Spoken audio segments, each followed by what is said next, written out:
Tahun ini saingan dari HP kelas menengah itu benar-benar ketat banget. Dan juga menurut saya Poco mendapat saingan terberatnya yaitu dari Realme. Mau tahu beritanya langsung aja simak video kali ini guys.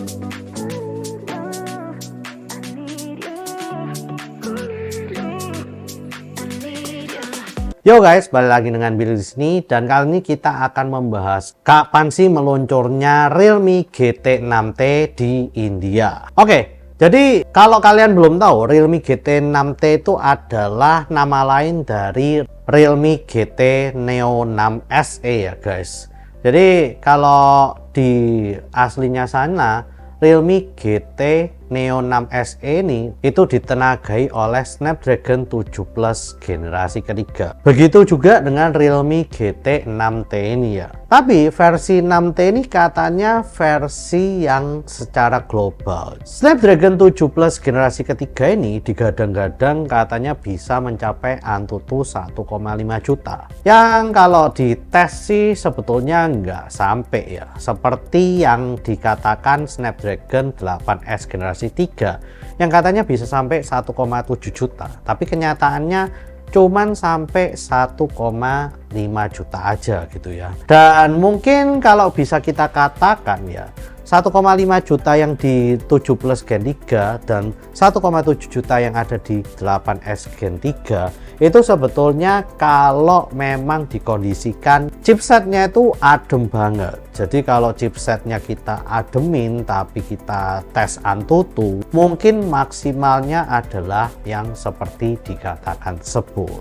Tapi kalau secara tes performa sendiri sebetulnya ya nggak sampai sih segitu gitu ya. Di sini Realme GT6T ini sebetulnya benar-benar menarik banget karena selain Snapdragon 7 Plus generasi ketiga ini menurut saya juga udah kenceng banget ya dari segi performa GPU-nya dan juga skor Antutunya. Selain itu untuk tingkat ademnya juga lumayan oke gitu dan juga untuk tingkat efisiensinya juga cukup oke. Apalagi kalau kita bandingkan dengan Snapdragon 8S generasi ketiga. Meskipun 7 Plus Gen 3 ini kalah di performanya, tapi dari segi dingin suhunya dan juga untuk efisiensi baterainya masih lebih menang jauh guys. Meskipun begitu, kalau dites secara benchmark, memang GPU-nya ini nggak stabil banget dan kalah ya kestabilannya daripada Snapdragon 8S generasi ketiga. Nah, tapi di Realme GT6T ini banyak banget fitur yang menarik seperti layar lengkung, lalu juga katanya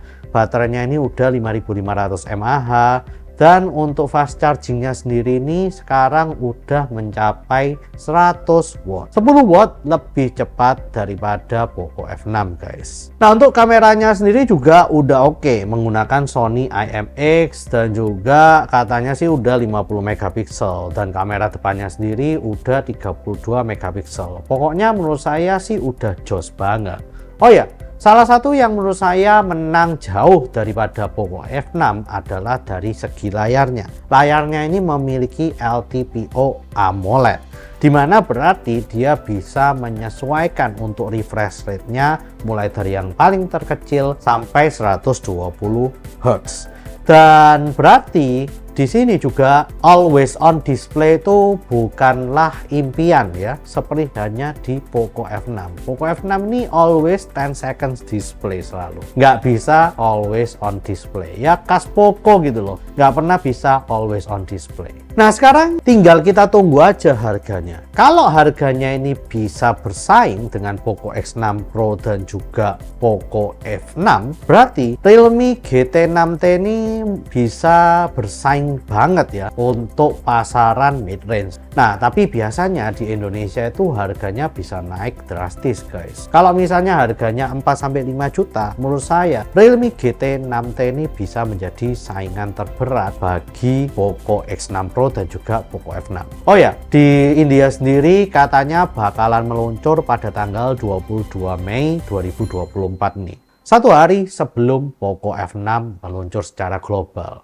Jadi bulan Mei akhir nih bener-bener padat banget. Nanti pada tanggal 21 Mei itu juga akan ada peluncuran dari iQOO Z9 di Indonesia dan juga Infinix GT20 Pro. Tapi ini akan saya bahas di video lainnya. Jadi tanggal 21, 22, 23 ini benar-benar pasar mid-range di dunia ini bersaing dengan cukup ketat ya guys. Keren banget sih. Nah di Indonesia sendiri kita masih belum tahu kira-kira Realme GT 6T ini bakalan muncul kapan. Tapi harusnya sih dalam waktu dekat ya. Karena ya kalau enggak bakalan kebalap dengan Poco F6. Dan udah pasti kaum mendang-mending ini bakalan milih Poco F6 kalau misal harganya ini nggak terlalu mendang-mending. Kalau udah 6 juta menurut saya udah nggak worth it banget dan mendingan beli Poco series guys. Poco F6 atau Poco X6 Pro itu lebih murah jauh menurut saya nantinya. Oke, mungkin itu aja berita yang ingin saya sampaikan pada kalian di hari ini. Please share, like, and subscribe jika kalian suka dengan video kali ini.